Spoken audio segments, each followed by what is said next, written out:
Platicaba con el doctor Alberto Arnaut, nuestro invitado hoy, para tener la posibilidad hoy de platicar sobre la evaluación docente y esto que significa el hostigamiento al magisterio, y precisamente que nos diera las razones sobre el por qué debería de cancelarse esta evaluación, qué significa esta evaluación, tener todos los argumentos suficientes para el razonamiento diario en nuestros propios espacios y poder incluso debatirlo con quienes siguen insistiendo en que esta es una evaluación necesaria y democrática en nuestro país. Voy a presentar al maestro,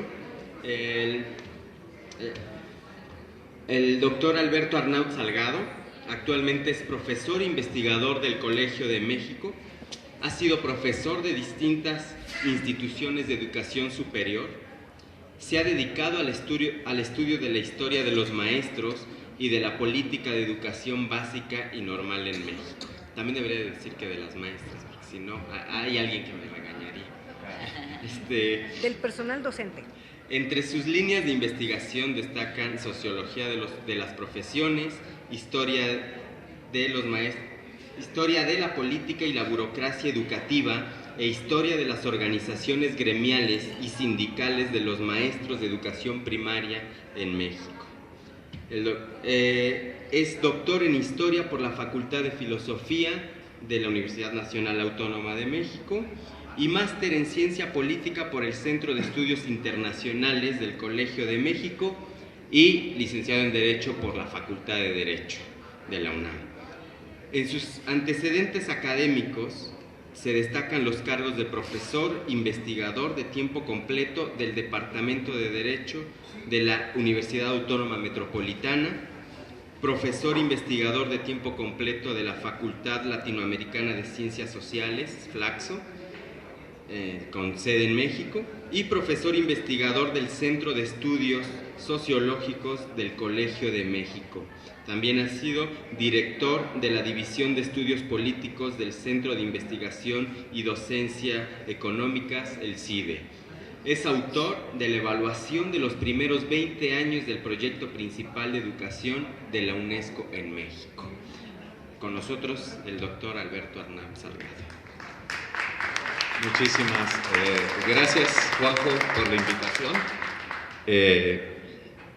Estoy muy contento de estar aquí en esta casona y por lo que significa la casona, en un lugar precioso, que realmente me siento muy honrado de estar aquí y por su presencia.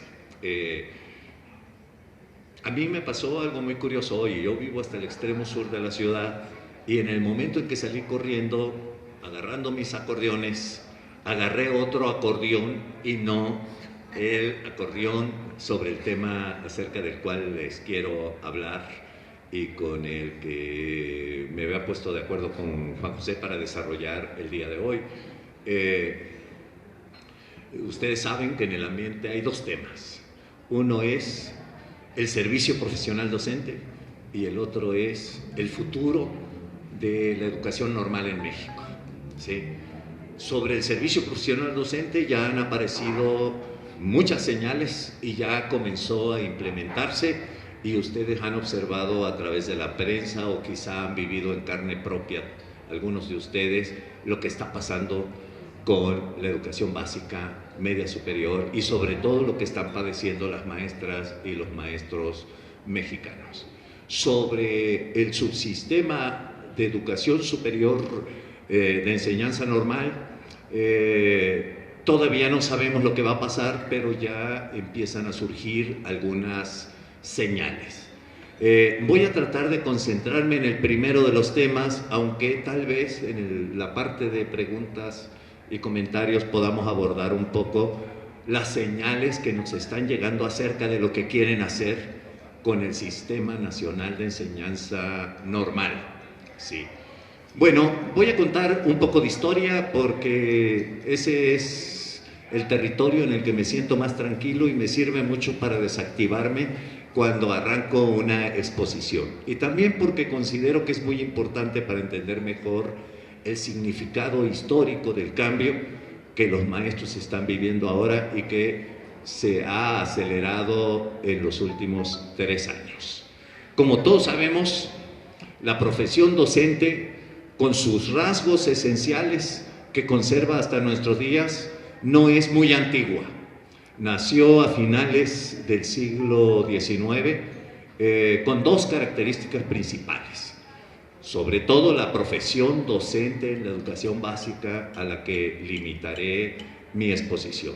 La profesión docente nació con 2 rasgos fundamentales. Uno es con el rasgo de ser una profesión de Estado, una profesión hiperregulada por el Estado, y el Estado convertido en el principal empleador de las maestras y de los maestros de educación primaria, después de las maestras de preescolar y finalmente, varias décadas después, también de las maestras y de los maestros de educación secundaria. Es pues una profesión de Estado, regulada por el Estado y el Estado convertido en el principal empleador de las maestras y los maestros de educación básica.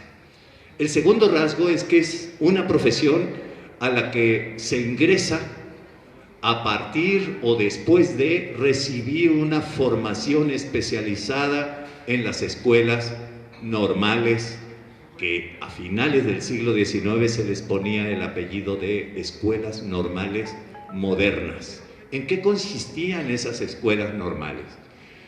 Se trataba de instituciones de formación inicial de maestros en las que se ofrecía a los futuros maestros y maestras una formación general de carácter humanístico, científico, filosófico, una formación pedagógica y didáctica, y algo muy importante que es preciso recordar en nuestros días: se les ofrecía una formación mediante la observación de la práctica docente en la escuela primaria o en la escuela de preescolar anexa a las propias normales, y aún en las escuelas primarias del sistema escolar de la localidad.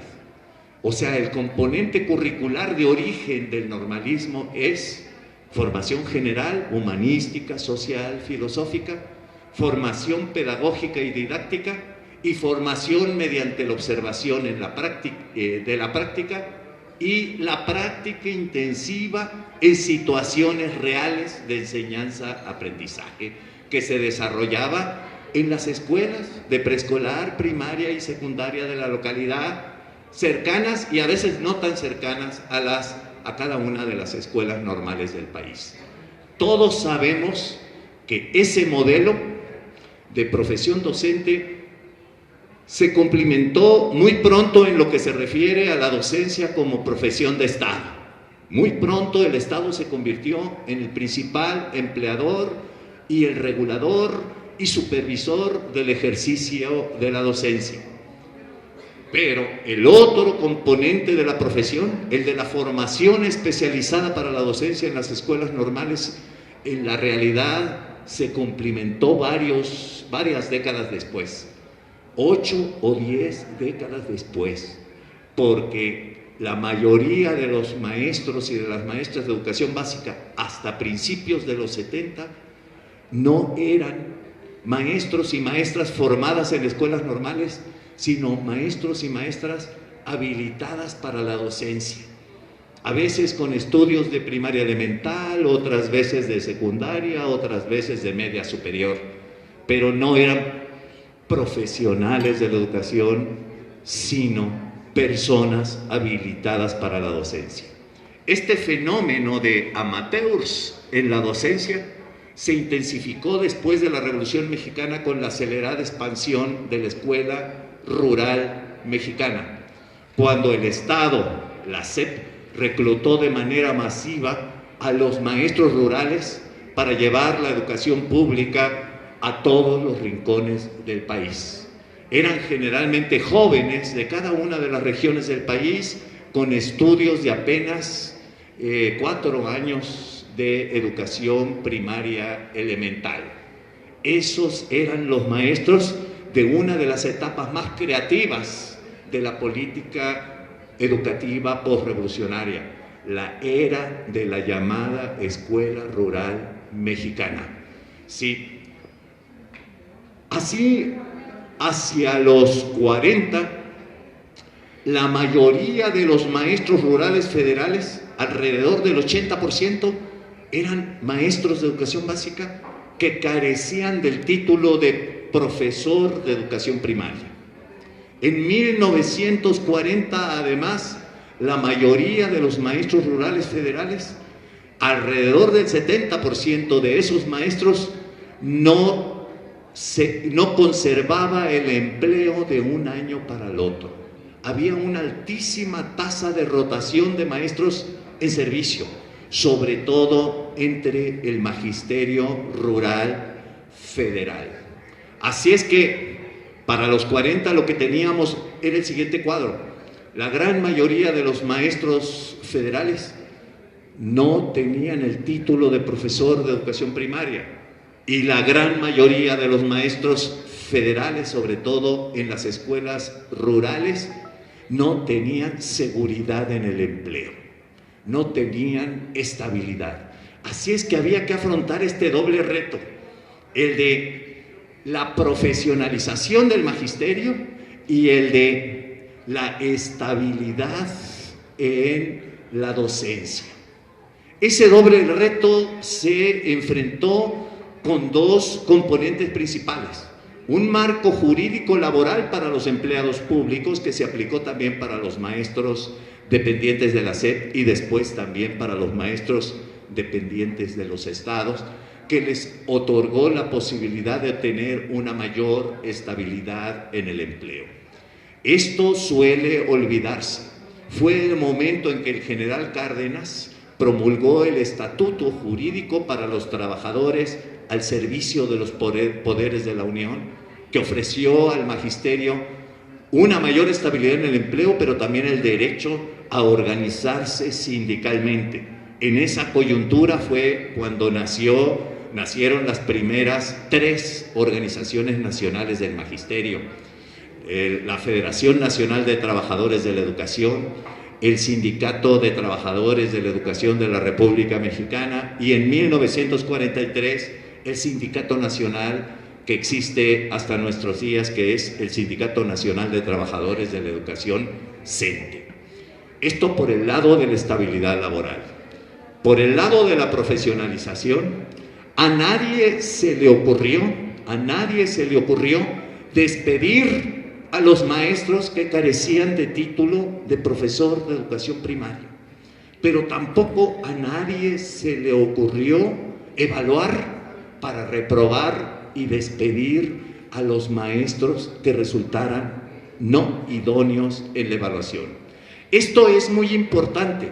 Por el contrario, a los maestros se les ofreció estabilidad en el empleo y la posibilidad de consolidar su formación profesional, como mediante la fundación del Instituto Federal de Capacitación del Magisterio, un instituto muy generoso que los maestros de entonces denominaban la normal más grande del mundo, porque era una normal inmensa, una normal para que los maestros en servicio tuvieran la posibilidad de ir cursando mediante un programa semiescolarizado los estudios de educación secundaria y después los estudios de nivel profesional, y al término de sus estudios obtener el título de profesor de educación primaria y de esa manera regularizar su situación profesional y laboral en el servicio docente. Esto es muy importante recordarlo, sobre todo para comparar, ¿no?, lo que se hizo entonces con lo que ahora se está haciendo con los maestros. Esto suele olvidarse y yo creo que es muy importante tenerlo presente.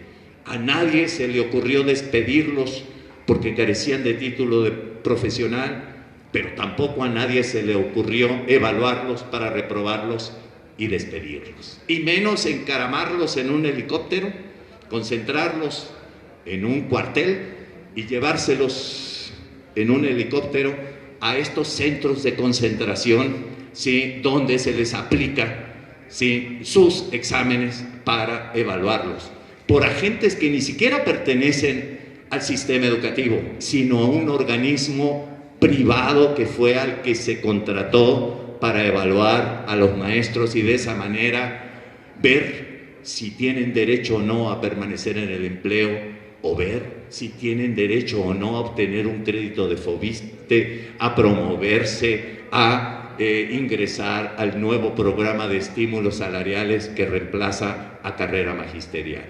Esto es lo que ocurrió en los 80 y esto otro es lo que está ocurriendo ahora.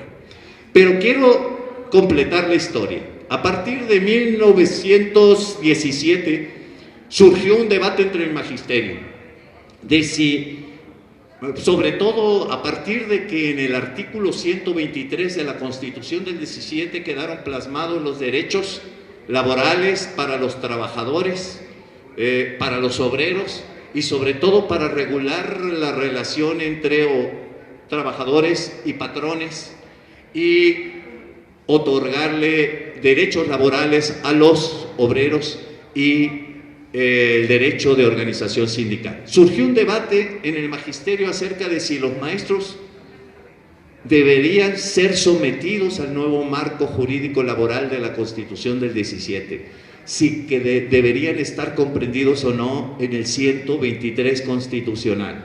Unos decían que no, que porque los maestros no eran obreros, y otros decían que sí, porque los maestros no eran obreros, pero eran trabajadores asalariados, sí, que a veces vivían en peores condiciones que los propios obreros agrupados en sindicatos.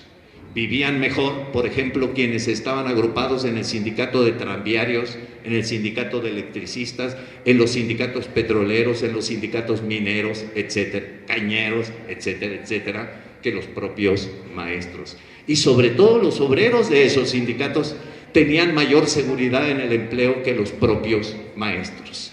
Este debate, pues, se polarizó entre quienes consideraban a los maestros profesionales de la educación que no debían organizarse en sindicatos sino en colegios de carácter profesional, o que en todo caso se promulgase un artículo 123 bis para regular a los maestros, y quienes pensaban que los maestros eran trabajadores, tan trabajadores como los obreros, aunque en este caso se trataba de trabajadores intelectuales. Ganaron la batalla por diversas razones que no voy a resumir porque si no, no voy a llegar al tiempo actual. Ganaron la batalla quienes consideraban en aquella coyuntura que los maestros eran trabajadores de la educación. Y así quedó plasmado en el marco jurídico laboral que los reguló prácticamente hasta febrero del 2013. El estatuto jurídico que después se convirtió en Ley Federal de Trabajadores al Servicio del Estado y el Reglamento de Condiciones de Trabajo de la SEP y el reglamento de escalafón que los reguló hasta febrero del 2013. Bueno, otra historia es la historia de la formación de maestros. Después del Instituto Federal de Capacitación del Magisterio se realizaron diversas reformas al sistema de enseñanza normal. Muchos aspectos se modificaron a lo largo de varias décadas en lo que se refiere a la enseñanza normal. Yo quisiera destacar nada más uno de esos aspectos, y es la duración de la carrera para formarse como maestros. Fíjense, en los 20, casi niños terminando la primaria elemental salían y ingresaban al internado de las escuelas normales rurales para allí recibir la formación, completar la educación primaria y recibir la formación profesional para obtener el título de maestro rural. Y en las escuelas normales urbanas salían de la primaria e ingresaban a las escuelas normales urbanas para allí mismo estudiar la secundaria y el nivel profesional para obtener el título de profesor de educación primaria. Los nombres no son solo cuestión de nombres. Las normales rurales otorgaban un título que decía título de maestro rural y las escuelas normales urbanas entregaban un título que decía título de profesor de educación primaria. Había una diferencia entre el maestro rural y el profesor de educación primaria. A partir de los 40 tendió a homogeneizarse el currículum de las normales rurales con el de la nacional preparatoria, es decir, las normales urbanas. Pero además tendió a alargarse la carrera para formarse como maestros. Se introdujo primero como requisito la secundaria. Después se introdujo en 1984 la preparatoria, y en esas estamos hasta nuestros días. Estos cambios en el alargamiento de la carrera no solamente impactó la edad en que ingresaban a cada escuela normal, sino la edad en que ingresaban al servicio. Inicialmente casi niños ingresaban a la normal, y al servicio, después de formarse en las escuelas normales, ingresaban al servicio a los 16 años, adolescentes, todavía adolescentes, ¿sí? Esto es muy importante tenerlo en cuenta por el impacto que tuvo después la reforma curricular de las escuelas normales. Cuando se introduce el bachillerato como requisito para ingresar a las escuelas normales, entonces cambia la edad de ingreso a las escuelas normales y por supuesto cambia también la edad de ingreso al servicio docente. De ingresar casi niños a las escuelas normales, comienzan a ingresar casi jóvenes, quizá hasta casi adultos, ¿no?, a el nivel profesional después de haber estudiado primaria, ya no de 4 años, sino de 6. Secundaria de 3 grados, preparatoria de 3 grados, y del nivel profesional se alarga la carrera profesional a 4 años. Entonces se alarga la carrera y se aumenta la edad de ingreso a las normales y de ingreso al servicio. Pero no solamente impactó la edad de ingreso al nivel profesional de las normales y la edad de ingreso al servicio, sino este cambio en el currículum impactó de otra manera a las normales. Las normales llegaron a tener algunos rasgos muy endogámicos porque los niños saltaban de la primaria a la normal, sin ninguna influencia de otras tradiciones académicas. Todos sabemos que cuando ingresan ya después de secundaria, ya los jóvenes son portadores de una gran diversidad de planes y programas de estudio que tenemos en educación secundaria y de una gran diversidad de perfiles académicos de los docentes de secundaria. En secundaria ya no son solo maestros normalistas. Alrededor de la mitad de los maestros de secundaria, de los maestros y las maestras de secundaria, son normalistas. Y la otra mitad del personal docente de secundaria son no normalistas, es decir, universitarios y egresados del subsistema de educación tecnológica. Hay una mayor heterogeneidad profesional en el perfil profesional de las maestras y los maestros de secundaria. Pero cuando se agrega el bachillerato, esa heterogeneidad se eleva a la enésima potencia, porque en secundaria solo tenemos 3 modalidades, 4 si agregamos la secundaria abierta, pero las 3 escolarizadas son secundaria general, secundarias técnicas y telesecundaria. En cambio, en el bachillerato hasta nuestros días están vigentes alrededor de 45 modalidades o 47 modalidades de bachillerato. Unos federales, otros estatales, unos de las universidades autónomas, dentro del propio subsistema universitario una gran heterogeneidad. Nada más por mencionar los bachilleratos de la UNAM son la preparatoria y el CCH, el del subsistema tecnológico, etcétera, etcétera, etcétera, públicos y privados. Entonces los chavos están llegando a la escuela normal portando todavía una diversidad aún mayor en su formación previa. Pero además, en 1984 se eleva a rango de licenciatura todos los estudios profesionales para formar maestros de educación básica. La licenciatura en preescolar, en primaria, en secundaria, en educación física, educación especial, educación preescolar y primaria en su vertiente indígena bilingüe, etcétera, etcétera, etcétera. Sí, entonces tenemos pues un cambio en la estructura del normalismo y en la estructura académica del normalismo. La planta docente de las escuelas normales se diversifica. Ya no serán solo maestros formados en el subsistema de enseñanza normal, sino también maestros formados en el subsistema tecnológico y universitario para poder atender las nuevas asignaturas incorporadas en el plan de estudio, sobre todo el plan de estudio de 1984, donde hubo una sobrecarga de contenidos de carácter general, social, teórico, filosófico, etcétera, etcétera, etcétera. Se universitarizó el normalismo, también en otro sentido.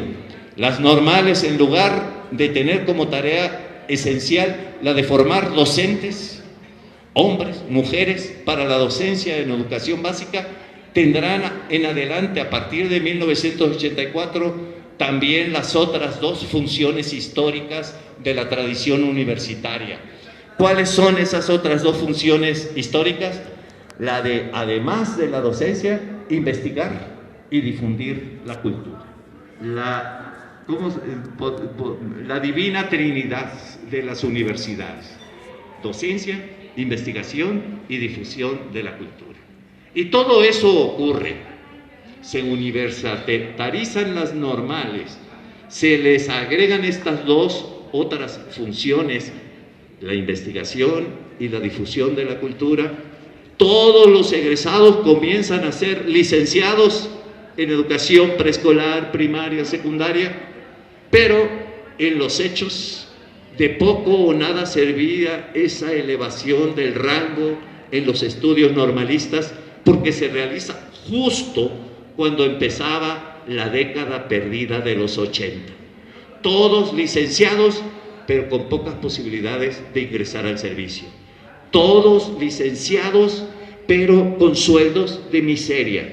Todos licenciados, pero pidiendo licencia para irse de braceros o de taxistas o de camareros en los pueblos de desarrollo turístico, porque hubo una caída brutal en el salario de los maestros en la década de los 80. Para que se den una idea, el salario promedio de los maestros y las maestras de educación básica en 1982 era de alrededor de 5,5 o 6 salarios mínimos.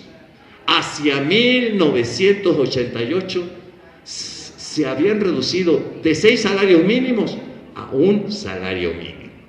En cierto sentido, en la década perdida, la continuidad de los servicios educativos se garantizó. ¿Cómo? Con el castigo salarial a los maestros. O sea, los maestros de educación básica financiaron en la década perdida la continuidad de los servicios de educación básica. Eso fue dramático. Pero hubo otros cambios. No les quiero hacer tan larga la historia, pero es muy importante recuperar estos datos para ubicarnos en el presente. Durante más de un siglo, el sistema escolar, desde finales del siglo XIX y hasta principios de la década de los 80, el sistema escolar, o sea, el número de plazas disponibles para emplear a los egresados de las escuelas normales, fue siempre superior al número de egresados de las escuelas normales. Me explico.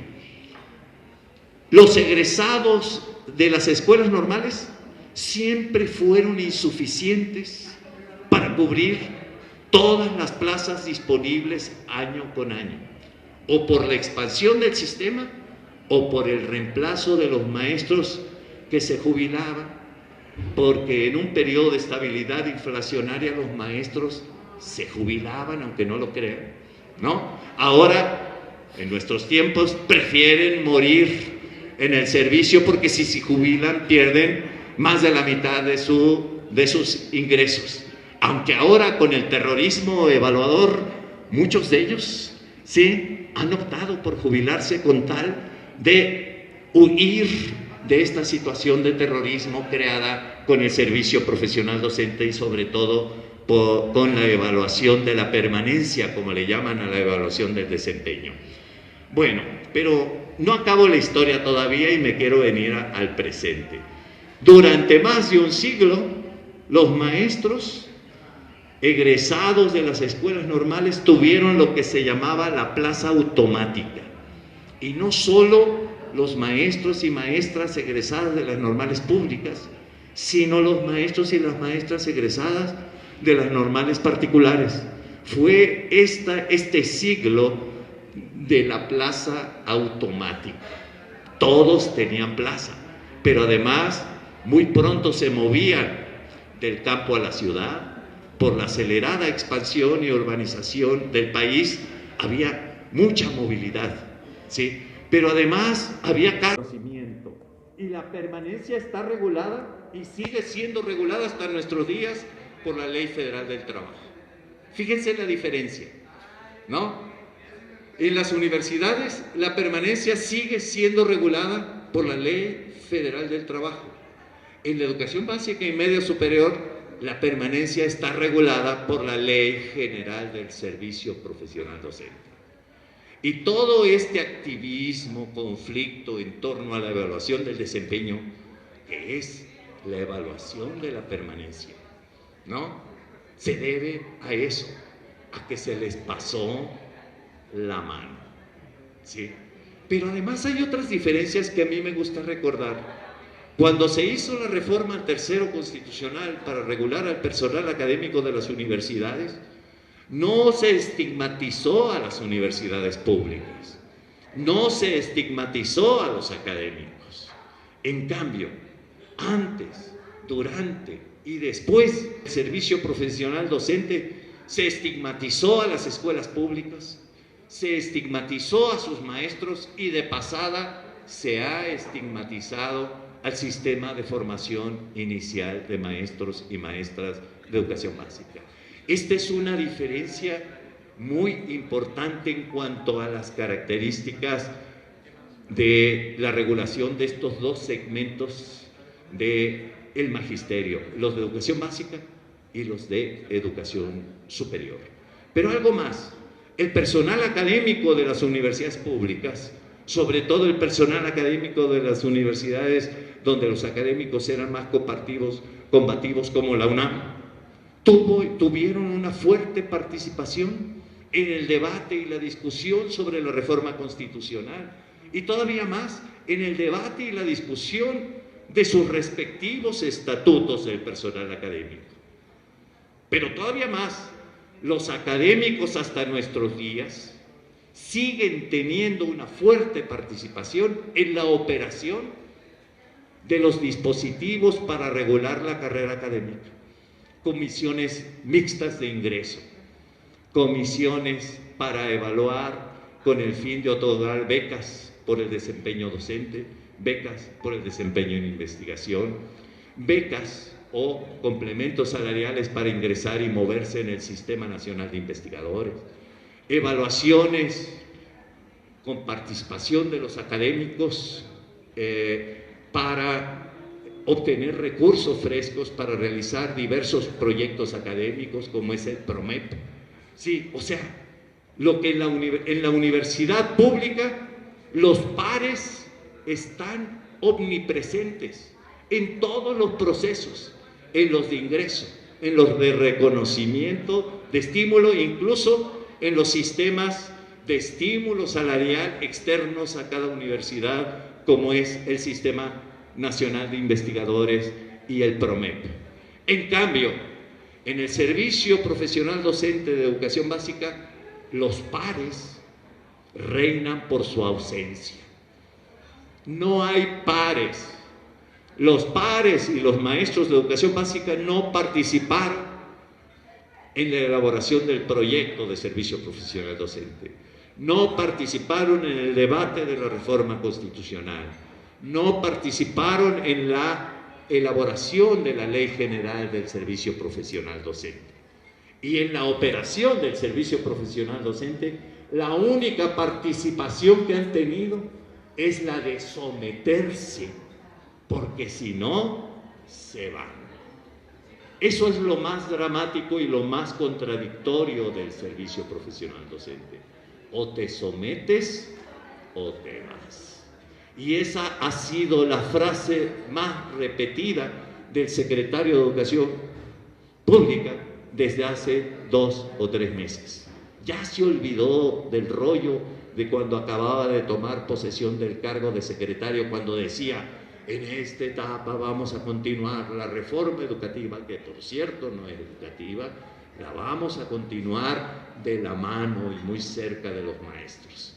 Pues sí, la ha continuado de la mano y muy cerca de los maestros, pero ya no como secretario de Educación Pública, sino como secretario de Seguridad Pública, porque en lugar de ir de la mano de los maestros, ha ido de la mano de la Policía Federal para acuartelar a los maestros y desde allí llevarlos en helicóptero a los campos de concentración, ¿sí?, en donde se les va a someter a evaluación por parte del Ceneval. Bueno, esto es una de las mayores contradicciones del servicio profesional docente. ¿Qué necesidad había de convertir la evaluación del desempeño en evaluación obligatoria? En las universidades públicas no hay nada equivalente a la evaluación del desempeño. Es en cierto sentido optativo. Quienes quieren obtener una beca se someten a una evaluación. Quienes quieran elevar su categoría como académico se someten a otra evaluación. Quienes quieren ingresar al Sistema Nacional de Investigadores, pues preparan su expediente, es una lata hacerlo, y se someten a otra evaluación. Pero quienes no quieren entrar en la danza de los puntajes para las becas, el Sistema Nacional de Investigadores y otros programas asociados a la evaluación en las universidades, pues simplemente no se someten y continúan dando clases e investigando, ¿no?, con base en su salario base, ¿no? Entonces, ¿por qué? ¿Qué necesidad había de someter a los maestros a este viacrucis, a este desprecio y a este maltrato al que lo están sometiendo con la evaluación del desempeño? Eso no se lo merece ningún grupo profesional, ninguno se lo merece. No lo encontramos en ningún otro lado, en ningún otro campo ocupacional. No hay tal, ni en el gremio de los ingenieros, ni en el de los médicos, ni en el de los contadores. Nada parecido hemos encontrado en la historia de las profesiones en nuestro país. Pero toda la sevicia se está cargando contra el magisterio de educación básica y media superior. Y eso me parece aberrante. Lo más aberrante es que se quiere profesionalizar al magisterio de educación básica sin la participación de aquellos a los que se quiere profesionalizar.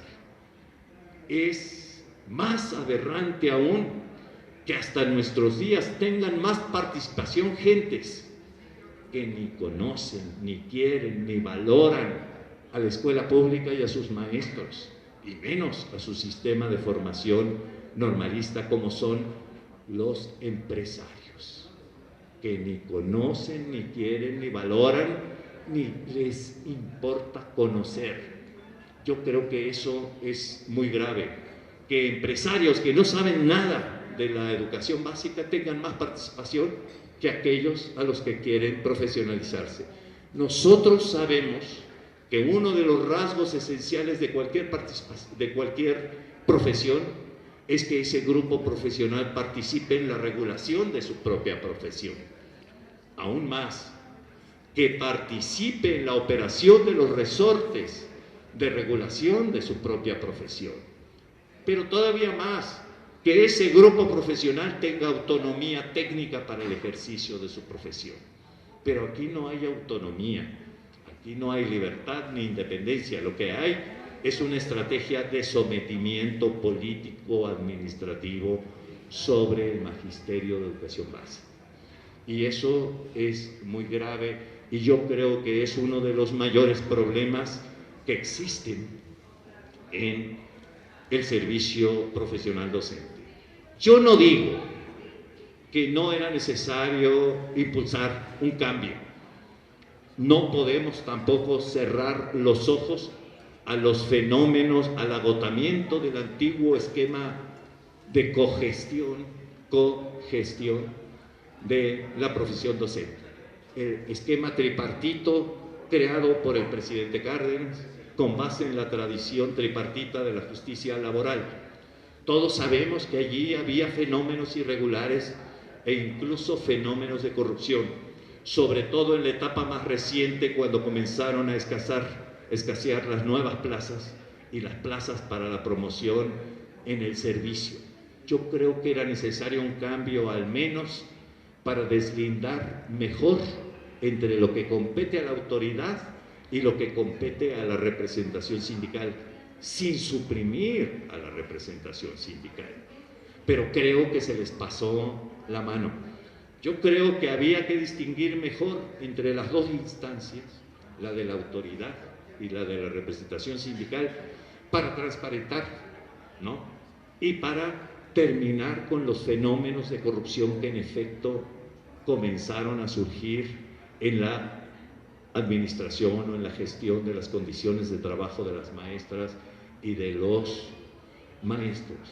Pero eso no significa que yo piense, como decía el licenciado Choaifet, el secretario de Educación Pública, que los maestros tengan que ser echados de la gestión del sistema educativo y ser reemplazados, decía a propósito de la reforma del IEPO en Oaxaca, que los maestros debían regresar al aula y en la gestión del sistema ser reemplazados por administradores públicos y por expertos en educación. Así decía Choaifet, ¿sí? Lo de expertos en educación me llamaba mucho la atención, porque yo siempre he pensado que los primeros y principales expertos en educación son ni más ni menos que las maestras y los maestros. Estén en el CENTE, la CENTE o donde quiera que estén, o con CENTE o sin CENTE, o con CENTE con C o sin CENTE con C. La mayoría de los maestros se dedican a hacer su trabajo y no están ni en la CENTE ni en el CENTE. Pero aunque estuvieran en el CENTE y en la CENTE, son, y yo los conozco, he conocido a muchos secretarios de educación, subsecretarios de educación en los estados que han sido excelentes funcionarios educativos. Pero el secretario Choaifet, a las dudas sobre la idoneidad de las maestras y los maestros para la docencia, agregaba ahora la duda sobre la idoneidad de las maestras y los maestros para la gestión del sistema educativo. Pero lo que era más absurdo, deberán ser reemplazados, decía, por administradores públicos. Y yo tengo una prueba fehaciente de que hay administradores públicos, no todos, pero por lo menos uno, que no es idóneo para la gestión del sistema educativo nacional. Y esto con el perdón de los administradores públicos, porque hay muchos administradores públicos que sí son idóneos, pero el que tenemos ahora no es idóneo para la gestión del sistema educativo nacional. No sabe el terreno que está pisando. Sí. Para terminar, yo tengo la impresión de que el neoliberalismo, algunos de los problemas que aquejan tanto al proyecto del servicio profesional docente como al que se ve venir para las escuelas normales, proviene, uno, de los principales defectos que yo veo en el servicio profesional docente: un excesivo centralismo, ¿sí? Todo ocurre en el centro, entre la SEP y el INE.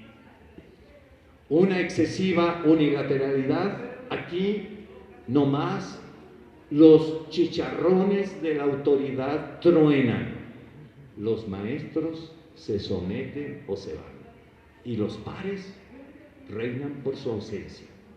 Los maestros, evaluando a los maestros, no aparecen por ningún lado y son evaluados por dos burocracias, la de la SEP y la del INE, que no son sus pares, son otros, y son otros que están muy lejos, allá en el centro, y sobre todo muy lejos del trabajo cotidiano en las escuelas. Y para terminar, el otro exceso que está padeciendo el servicio profesional docente es el de la evaluación. Evaluación para todo, evaluación como la panacea, pero no solamente el exceso de evaluación, sino el exceso en las consecuencias de la evaluación. Se les pasó la mano. La idea de una evaluación con consecuencias es una idea empresarial. Cuando decían evaluación que no tiene consecuencias, no estaban pensando en una evaluación para mejorar la formación de los maestros, para mejorar los programas educativos, para mejorar las condiciones en las cuales transcurre el proceso educativo en las aulas, en las escuelas, para mejorar las condiciones de escolarización de los niños y las niñas, que como todos sabemos, en las escuelas públicas provienen en su gran mayoría de los estratos de menores niveles de ingreso y de los grupos sociales mucho más marginales y de más difícil escolarización. No estaban pensando en evaluar para mejorar los programas o para mejorar las condiciones de la docencia y de la escolarización. Estaban pensando en evaluar para reprobar y correr a los maestros, en evaluar para someter a los maestros, en evaluar para despedirlos, porque finalmente lo que están tratando de decir es que la calidad solo se puede apoyar en la precariedad en el empleo, como lo hacen ellos en sus empresas con sus contratos flexibles. Si no te sometes, te vas.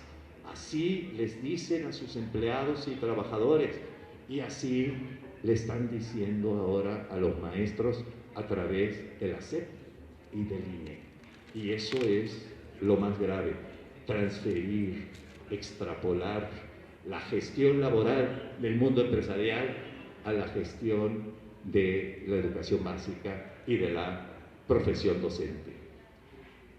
Yo creo que la mayoría de los efectos que he señalado del servicio profesional docente se debe a esta excesiva desconfianza de quienes lo diseñaron, tanto en los estados como en los maestros.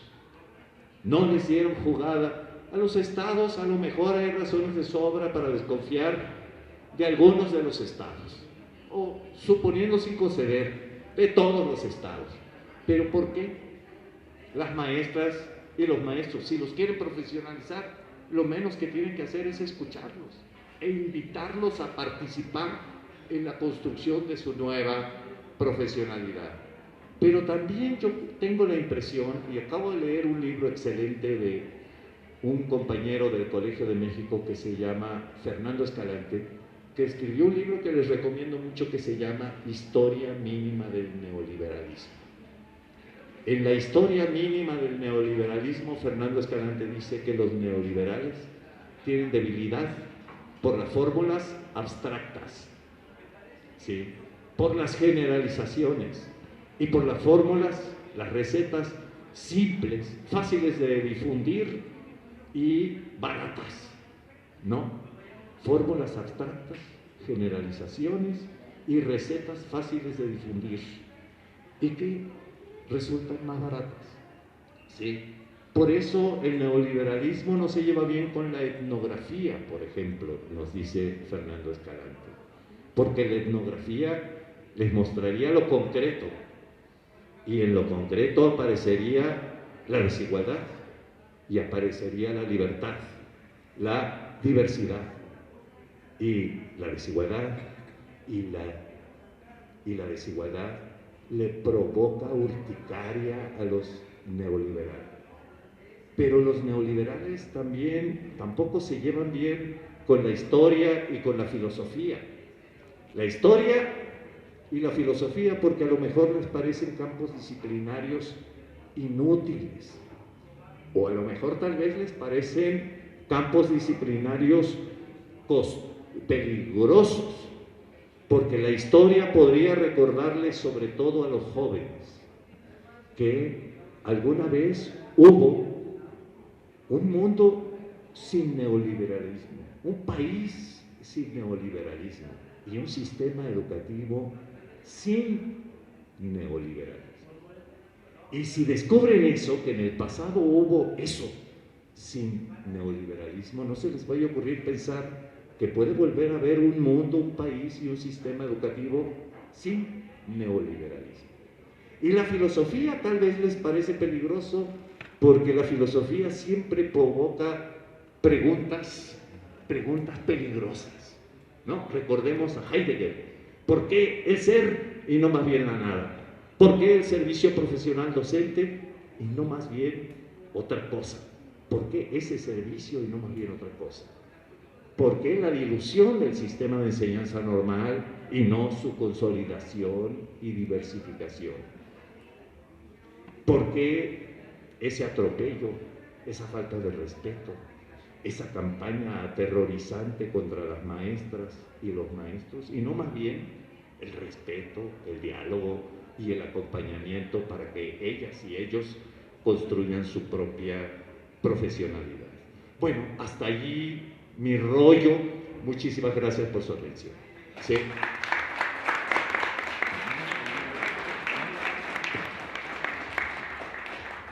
Bueno, bueno, la verdad es que ha sido una clase extraordinaria. Me dice el doctor que si no se extendió, le digo que no, que estaría genial seguir atendiendo este trabajo histórico que nos acaba de desarrollar. El doctor se va a tener que ir pronto, ¿verdad? No. ¿Me decía, no? Bueno. Perfecto. Entonces... Llega tarde. Bueno, después de este gran repaso histórico y actual sobre la evaluación docente, yo me quedo con esta cuestión del desprecio, el maltrato, el acoso que existe en este momento contra las y los maestros, con una pregunta para el doctor ante este intento de sometimiento exclusivo que intenta hacer la autoridad hacia las y los maestros, en su visión, ¿qué es lo que pasará? Es decir, ¿qué es lo que hemos visto que se están, a fin de cuentas, dando varios fenómenos de respuesta, que es no acudir a las evaluaciones, en otros casos acudir incluso voluntariamente, porque bueno, a fin de cuentas algunos dicen, venga, yo me tengo que evaluar porque de todos modos no quiero perder la chamba. Y otro fenómeno de una movilización social muy amplia. Es decir, ante estos fenómenos, ¿qué es lo que usted visualiza que pueda pasar y la respuesta a partir de esta autoridad? ¿Más represión o tal vez el diálogo o qué plantea? Y bueno, esa sería mi pregunta y de ahí pasamos a que, yo insisto, a que aprovechemos, a que está con nosotros el doctor Alberto, y que aprovechemos para hacer preguntas muy precisas respecto, y luego ya al final, si nos da tiempo, hagamos comentarios, pero me gustaría que de veras aprovecháramos, hiciéramos preguntas que el doctor nos pudiera dilucidar y responder. Entonces está el micrófono por si alguien quiere hacer uso de él. Por favor. Pero aquí vas, a ver. Buenas noches, doctor. Me pareció muy interesante su exposición. Yo soy ya de los años 50 y sí me tocó ver cuando yo era estudiante de primaria y secundaria cómo llegaban los practicantes a hacer ahí sus primeros pininos y cómo brincaban de ahí a sus futuros trabajos. Por otro lado, desde que yo tengo a mis hijos, no sé con qué finalidad se crea el Ceneval, cuándo nace, para qué y por qué. Eso es toda mi pregunta. Gracias.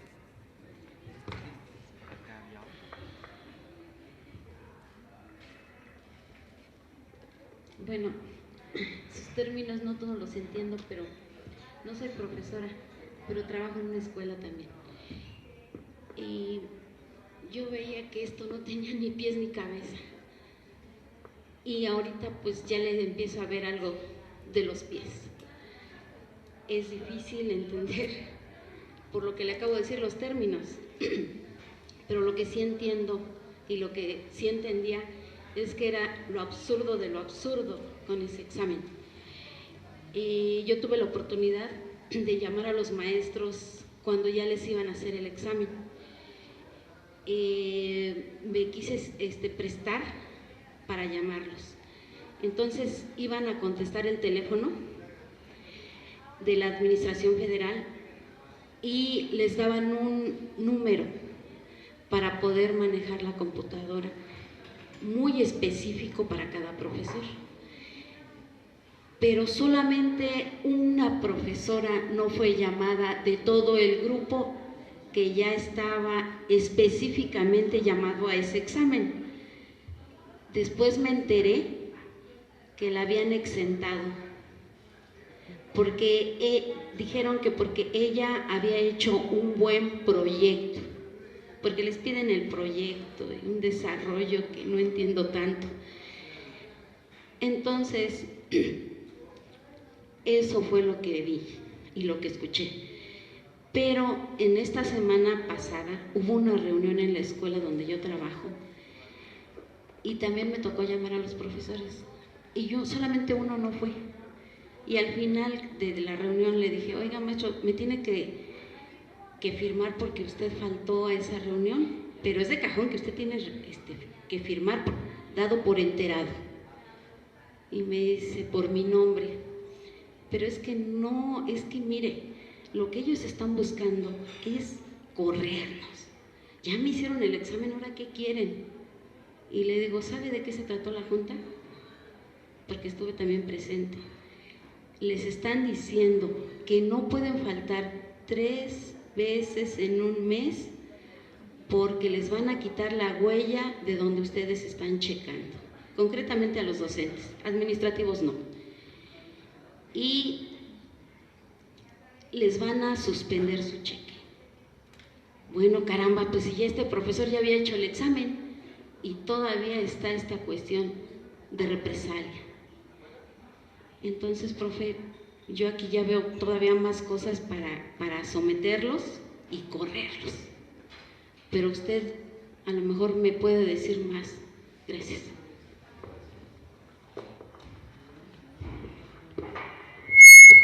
No, creo que lo voy a tener que hacer. Perdón. Hizo corto, Sí. va a decir algo bravo. Sí, total. Tengo entendido que la UNAM rompió realmente vínculo con el Ceneval. Me gustaría ver si pudiera darnos alguna explicación de ese rompimiento que se da entre estas dos entidades. Por otro lado, yo entiendo que esta educación evaluada, entre comillas, científicamente, que tiene, en el caso concreto ahorita aquí de la SEP, pues repercusiones directas laborales muy drásticas, pero como había mencionado que también en las universidades, escuelas de educación superior, en otra modalidad con la carrera académica, también se ha establecido en buena medida esas formas modernas de evaluar y regular la educación. Tengo entendido que viene a partir de algún tipo de organización por los años 80, con algunos organismos internacionales, tal vez la OCDE o cosas por el estilo, que hacen ciertas convenciones internacionales y se dan estos parámetros. Me parece que en África, en Senegal se reunieron. Entonces, a ver si nos pudiera dar alguna información de estos mecanismos transnacionales que van dando pauta aquí en México a estas nuevas formas de evaluar la educación. Gracias.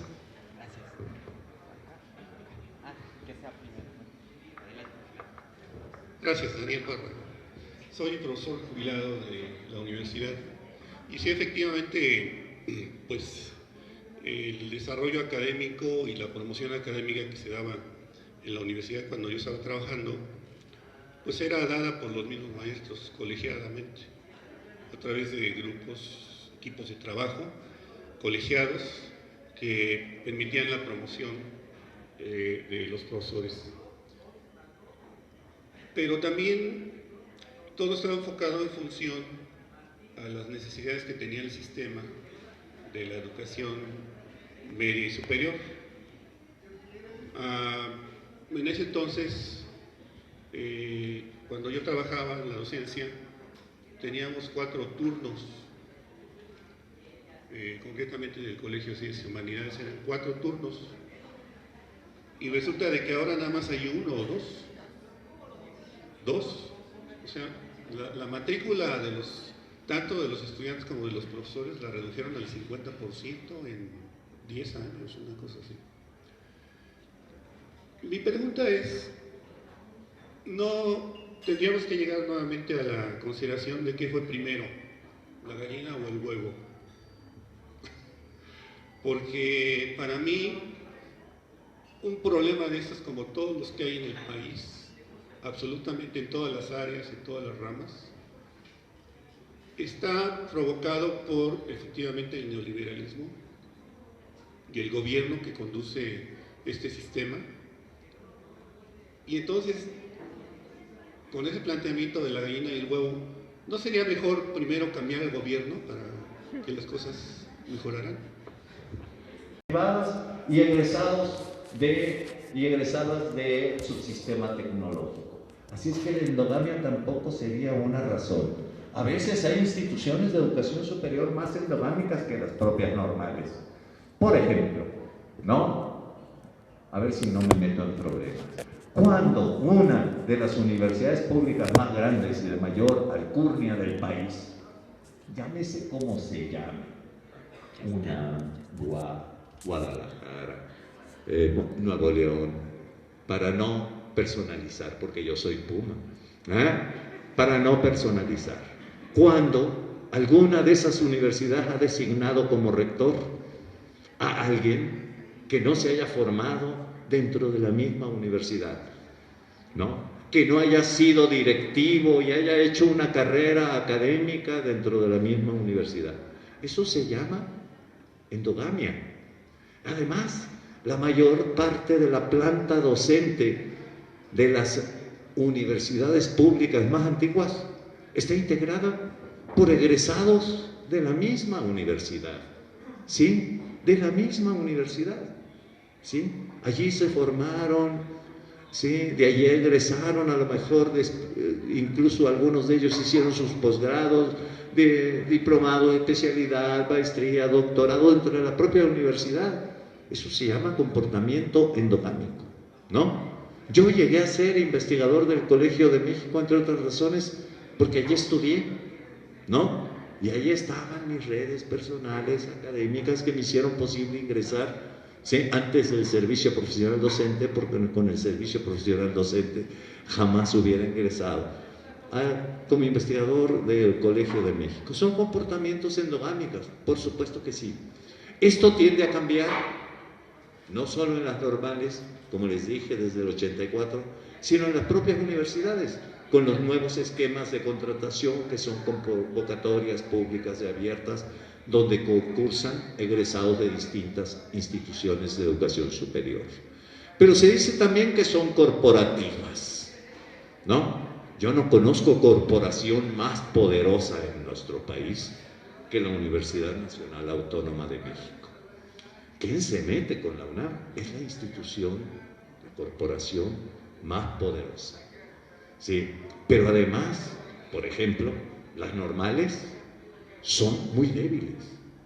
Desde el gobierno dictan planes, programas, políticas institucionales, dispositivos para el control de la vida académica de las normales, y las normales no cuentan ni siquiera con el CENTE, porque no hay una relación articulada con el CENTE. No cuentan, por ejemplo, con algo con lo que cuentan las instituciones públicas de educación superior, que es una especie de corporación de corporaciones, o si ustedes quieren, de sindicato de sindicatos, o confederación de sindicatos, que se llama ANUYES.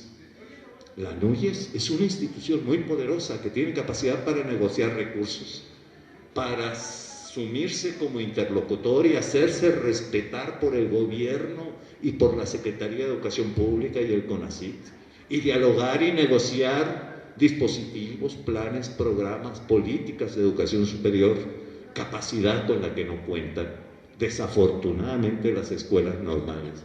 Y la mayoría de las escuelas normales del país están esperando a ver qué les dictan desde el centro en la próxima reforma que se ve por venir.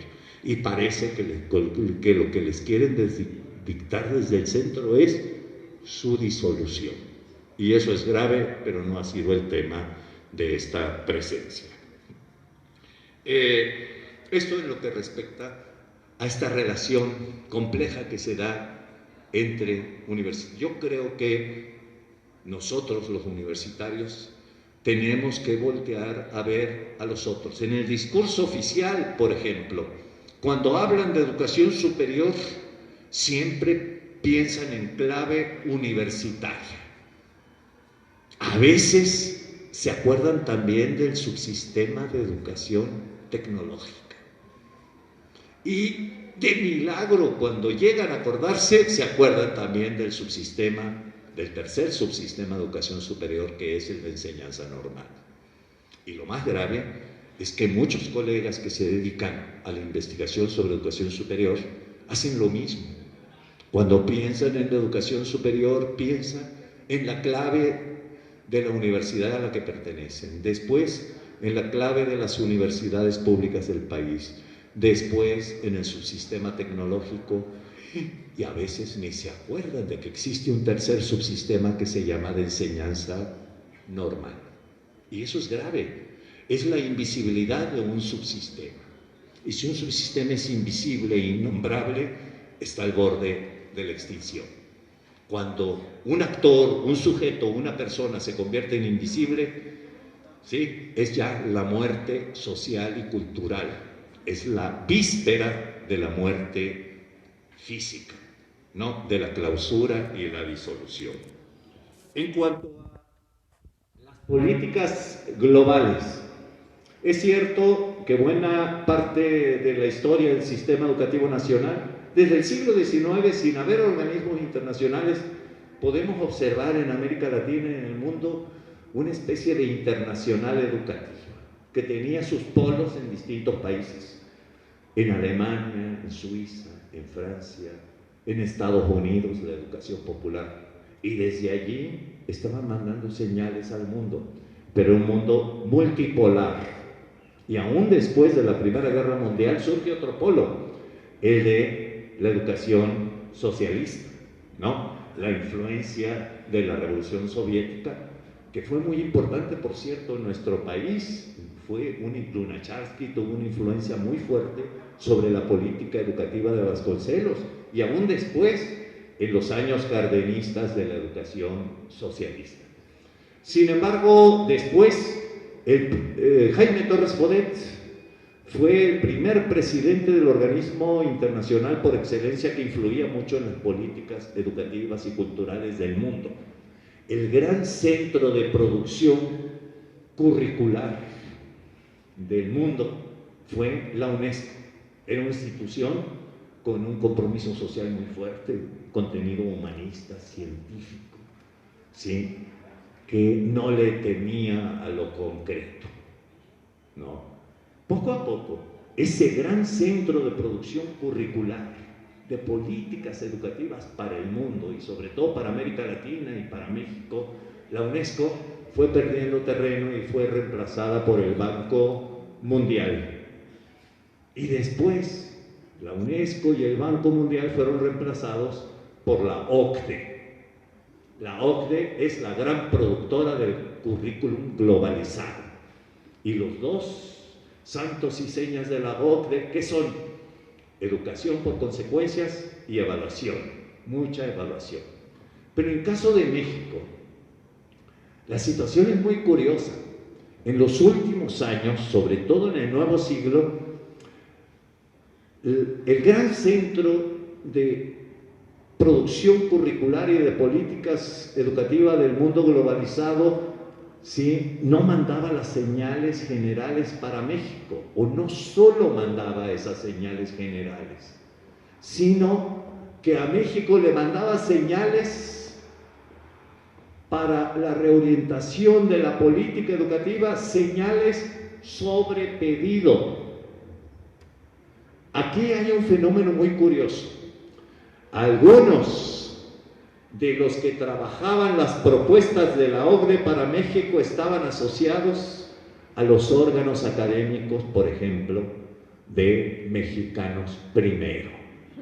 No voy a decir nombres porque algunos de ellos son mis amigos y mis amigas, y algo tengo que conservar en medio de toda esta guerra, algunas amistades. Pero era muy curioso. Desde México llegaban las señales sobre pedido a la OCDE para que mandaran, ¿no?, con la magia del organismo institucional, como una recomendación de la OCDE sobre México.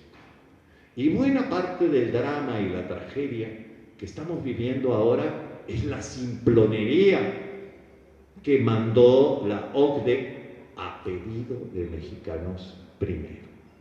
Sí, eso es lo más dramático. Ejemplos de simplificación. Los maestros son los principales responsables de la mala calidad de la educación.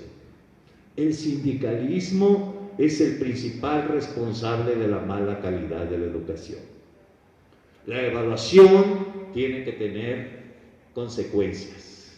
El sistema de formación inicial de maestros se debe diluir y convocar de manera indiscriminada a todos los perfiles de la educación superior para un concurso de ingreso al servicio docente en educación básica. Son las señales sobre pedido, pero sobre pedido no del gobierno mexicano, sino desde un organismo privado y sus asociados académicos. Eso es muy dramático. Otra pregunta es lo que se refiere a el Ceneval. El Ceneval fue un organismo, no sé exactamente cuándo se creó, pero en el origen estuvo asociado más a la reorientación de la política y el modelo de planeación de la educación superior.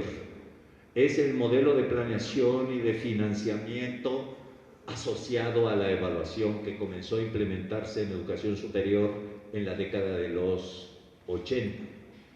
¿Sí? Y después se fue trasladando también a ámbitos muy específicos como pueden ser los exámenes de selección de los aspirantes a ingresar a las escuelas normales públicas. Y después también se expandió para evaluar los logros de los estudiantes normalistas, los logros a nivel intermedio y al final, en el último semestre, de las licenciaturas en educación preescolar y en educación primaria. Y al mismo tiempo fue ampliando su influencia sobre el sistema educativo. Todos sabemos que ahora en muchas instituciones de educación superior existe el modelo de titulación a través de un examen de Ceneval que acredita los estudios para otorgar y reemplaza con cierta frecuencia incluso la elaboración de las tesis. Estudiantes que obtienen un determinado promedio, si se les aplica una evaluación de Ceneval y pueden resultar ya acreditados en sus estudios de licenciatura por Ceneval. Y ha desempeñado mucho. La última incursión de Ceneval, yo que me dedico a la educación básica, nunca me había dedicado a estudiar Ceneval, pero ahora lo tengo que estudiar porque yo me dedico a educación básica. Y lo que parece que está ocurriendo con la evaluación del desempeño es que ni la SEP ni el INE están evaluando el desempeño de las maestras y los maestros, sino que contrataron los servicios de Ceneval para evaluarlos. Entonces el Ceneval es el que está operando la evaluación de las maestras y los maestros de educación básica. O sea, un organismo privado. Ya se privatizó la evaluación del desempeño. Y decían que no se iba a privatizar la educación, pero ya se privatizó algo muy importante, la evaluación del desempeño de las maestras y los maestros de educación básica. Bueno, la última pregunta, ¿qué es lo que va a pasar? ¿Qué es lo que va a pasar? Lo que va a pasar, o por lo menos lo que deseo que pase, ¿no?, es que se suspenda la evaluación del desempeño. Se suspenda como se suspendió. Eso es lo que me gustaría que pase. No soy ingenuo y no creo que vaya a pasar, pero tengo que decir lo que me gustaría que pase y después les digo lo que creo que va a pasar. Lo que me gustaría que pasara es que se suspendiera la evaluación del desempeño para rediseñar al menos la evaluación del desempeño, porque me parece que es el componente más aberrante del servicio profesional docente. Ojo, no estoy diciendo que el sistema y la evaluación, los concursos para el ingreso sean un dechado de perfección. No, pero yo creo que lo peor es la evaluación de la permanencia, que es la evaluación del desempeño. No solamente porque no estoy de acuerdo en que sea obligatorio. 2, no estoy de acuerdo en que tenga tantas consecuencias sobre la vida laboral y sobre la estabilidad en el empleo de las maestras y de los maestros. Y 3, porque no estoy de acuerdo en que tenga tantas consecuencias sobre la vida profesional de los maestros. Porque si un maestro resulta insuficiente en la evaluación del desempeño, deberá someterse a un programa de regularización y además deberá someterse a una tutoría obligatoria dictada unilateralmente por la autoridad educativa. Y eso me parece también aberrante. Al mismo tiempo que se promulga la Ley General del Servicio Profesional Docente, donde queda incorporada la evaluación del desempeño, se introduce en la Ley General de Educación un modelo de formación continua de maestras y maestros en servicio que no tiene nada que ver con esto que se está incorporando en la evaluación del desempeño. Porque además, lo más aberrante es que los maestros, si no se someten a la evaluación, se van. Si reprueban a la cuarta evaluación, también se van. Pero además, si no se someten a un programa de regularización definido unilateralmente por la autoridad educativa, también se van. Si no aceptan la tutoría, también se van. ¿Qué programa de formación y de desarrollo profesional es ese que está basado en la amenaza, en el castigo? Y no hay peor castigo que el despido. Y eso dice la reforma educativa, que no es educativa, dicen que no es punitiva. Y yo no veo en la ley, y sobre todo en la evaluación del desempeño, nada más punitivo que las consecuencias de no someterse a esa evaluación y las consecuencias de reprobar esa evaluación. Por eso creo que se debe suspender para modificar. Fíjense, las ventajas que tendría nada más eliminar el carácter obligatorio de la evaluación.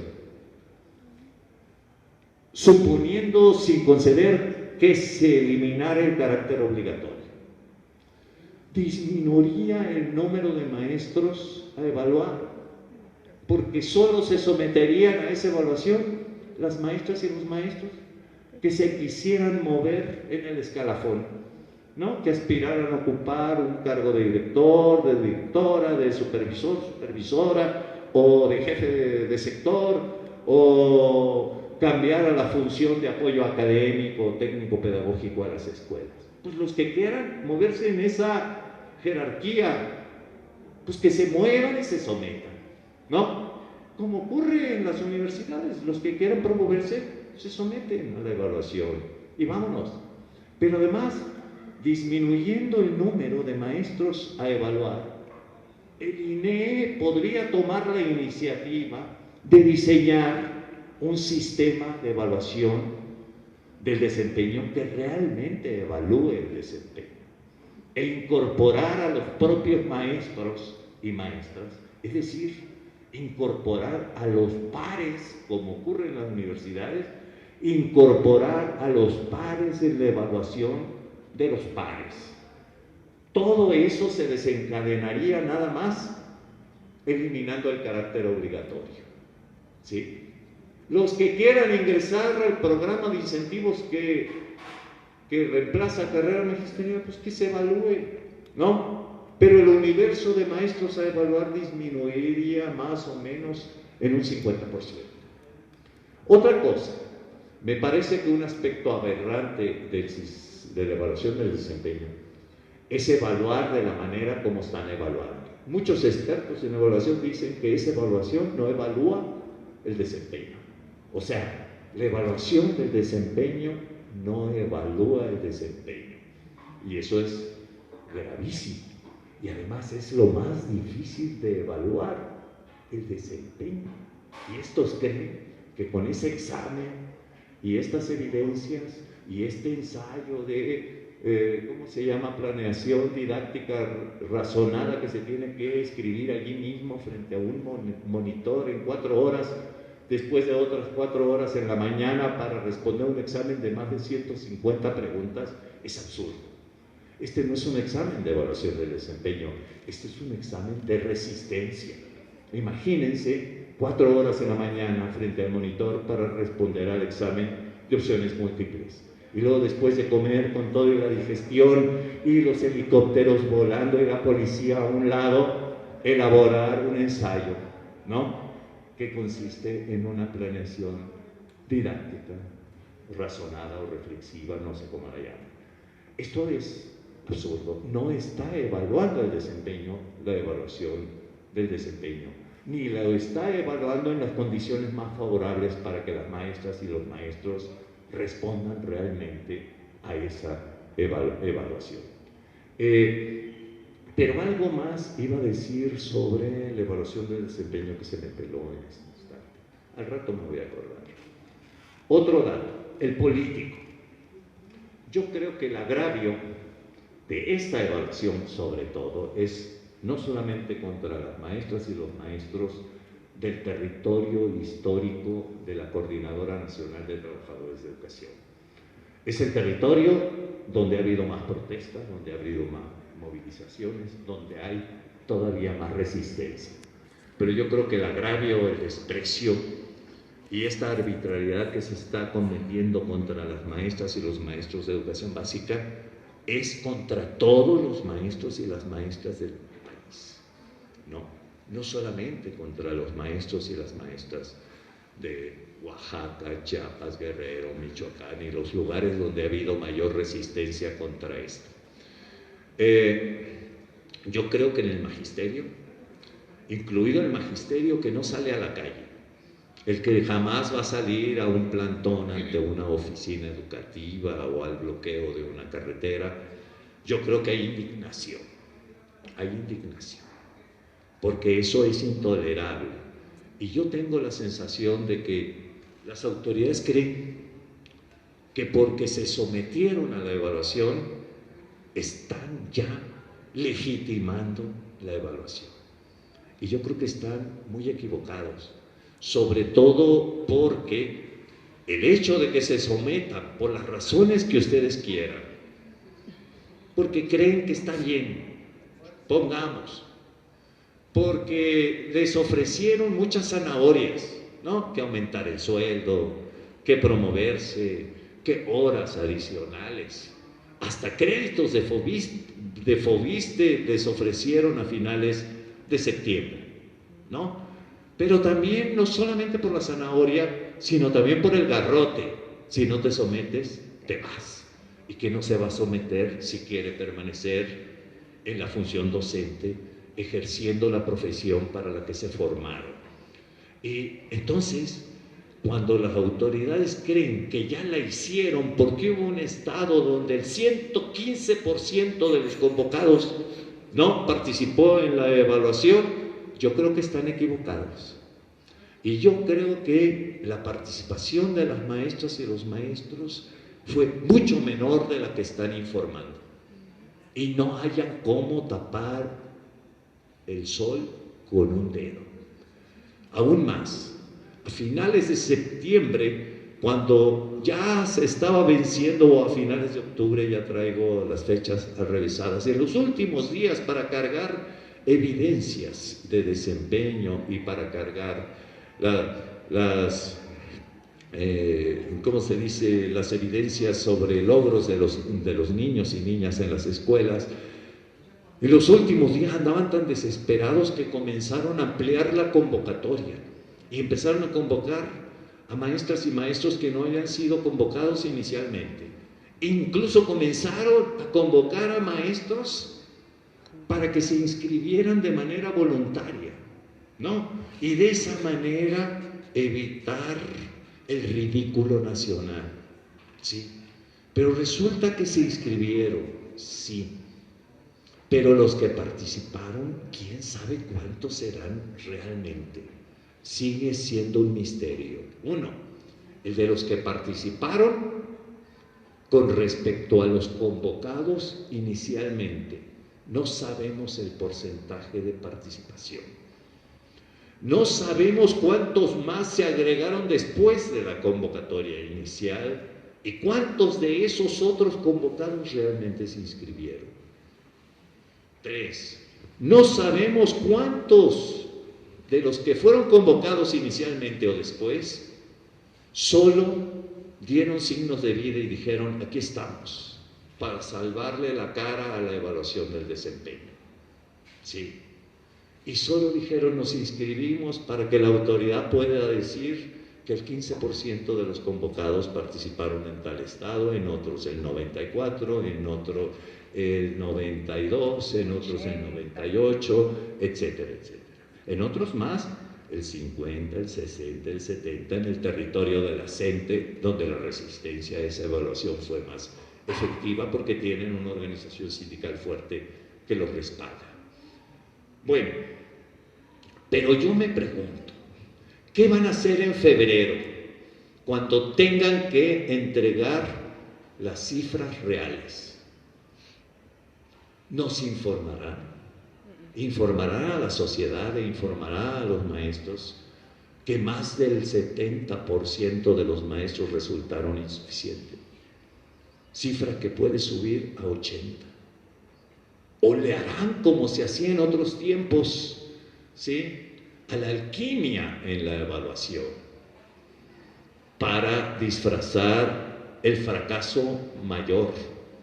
Porque supongamos que alrededor del 90 y tantos % participaron, ¿sí?, pues no podrán ocultar el dato de que de ese 90% fue el 80 o el 90% de los que solo cargaron o cumplieron con una de las 4 etapas de la evaluación del desempeño, y esos, con el solo hecho de no cubrir una etapa, están reprobados. ¿Y cuántos de los que cubrieron las 4 etapas realmente pasaron la evaluación? Y ese es un problema mayor para el gobierno.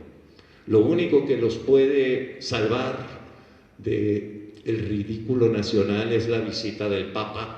Seguramente anunciarán los resultados en la víspera de la llegada del Papa Francisco, y de esa manera la risotada nacional no será tan grande, porque todos estaremos en las calles de las ciudades a donde llegará el Papa, recibiéndolo y aplaudiéndolo. Muchísimas gracias por su atención. Disculpen la respuesta por la verdad.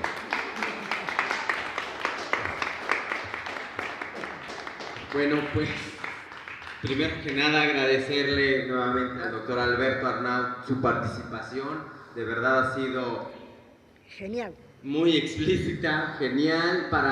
Creo que en mi caso me queda claro que hay tanta historia que recordar sobre la lucha incluso de las y los maestros, y reconocer esta historia para saber por qué se está peleando ahora en contra de esta evaluación que no es evaluación, en contra de este clasismo que se está viviendo en contra de este sector.